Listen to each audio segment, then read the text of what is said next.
Change for the lady, no good.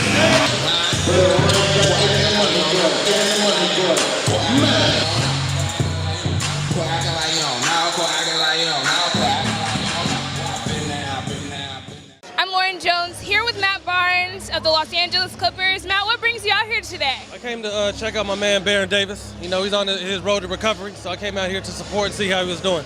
Similarly, I saw that you were on a road to recovery. How are you doing? I'm good. You know, I was banged up a lot last year. After All-Star break, got healthy and played well, so just looking to build off that this summer.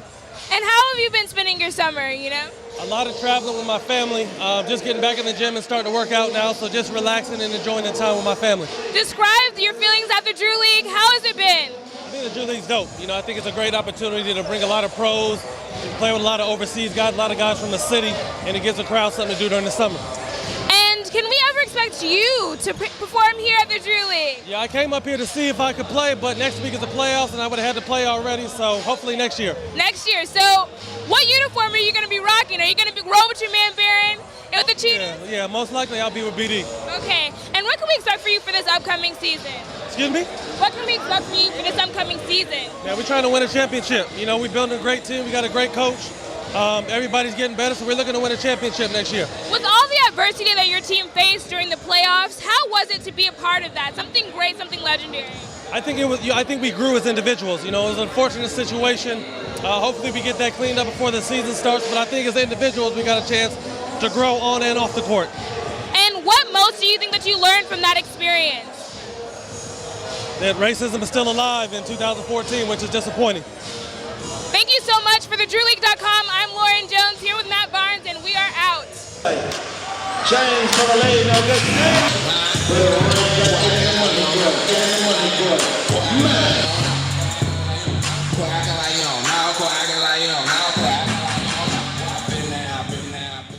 I'm Lauren Jones here for thedrewleague.com with Amir Johnson of the Toronto Raptors. Now, Amir, how did it feel to play out here today again?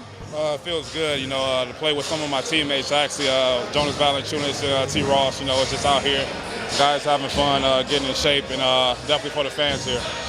Now, what's the best part about playing in a Drew League game, suiting up for La Familia? How is it?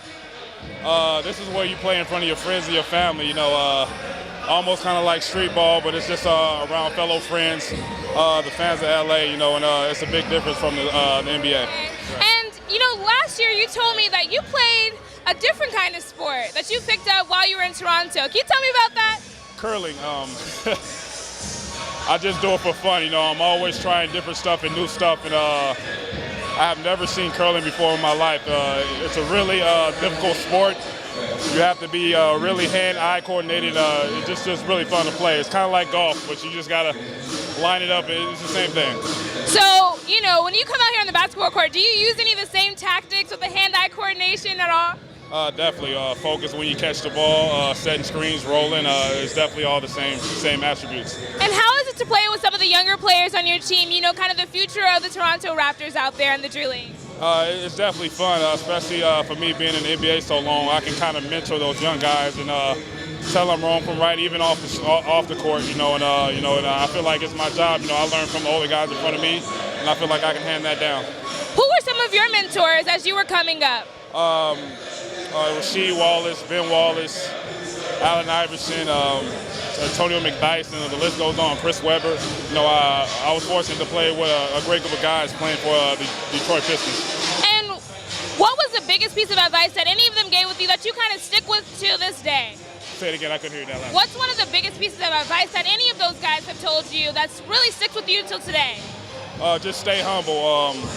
Always listen, work hard, and you'll be fine in the NBA. And I feel like that's really stood up for you. You've been in this game for a very long time. Absolutely, that's what I live by. Pleasure. Thank you for thedrewleague.com. I'm Lauren Jones. It is hot in here. Change for the lady, no good.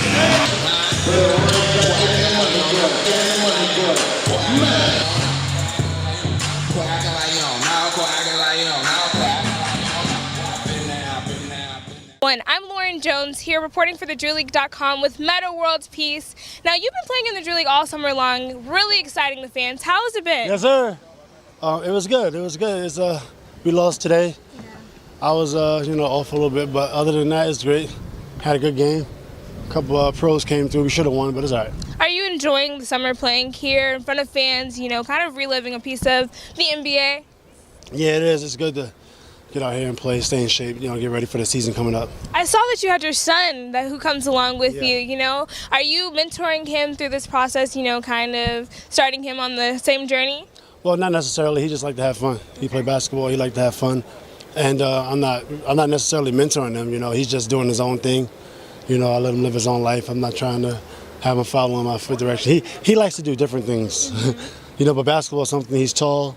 He can shoot. Hey, why not? Right. So I remember you and Ramona Shelburne had a little radio show. Yeah. Can you tell me about that? It was fun. Yeah, on ESPN 710 AM. We was there being creative and colorful. And I left the show for a couple of weeks. I think I'm back this week maybe. And she's great. She's a great personality. How is it transitioning into the broadcast side of things? It's cool. It's a broadcast play. I'm still playing, so I'm like probably one of the only active, you know, broadcasting plays right now. So. Do you feel like you're starting a trend? That's good, Jay. Yes, sir. Yes, How you sir. good? Yes, sir. Yeah, it's starting. I don't know. Maybe. What else can we expect from you that's new and innovative? I know that you have a world of creativity in that head of yours. So what else can we expect? I guess expect, I don't know, inspiration. Expect, you know, building up communities. You know, making sure that all communities is rising, and also, you know, not forgetting about the communities that I'm from. You know, we often struggle in our communities. You know, lack of fathers. A lot of our fathers are in jail. A lot of our fathers are in prison. San Quentin, Orange County, Rikers, all over Detroit, Chicago. A lot of our babies is being killed. So other than that, that's what you got to expect to continue to build our community. And how is the Drew League playing a part in that? Well, they're doing good things for community, but we got to do more things. Basketball's fun, but at the same time, we have a basketball league, but people are still dying in our neighborhoods. Kids are still dying, so you got to do something bigger than just basketball. You know, you got to build families and build communities. So, you know, that's the Drew League is just something that you can do on your off time. Right. Well, for thedrewleague.com, I'm here with Meta World Peace, and we are out. Thank you very much. Right. Appreciate it. James for the lead, no good.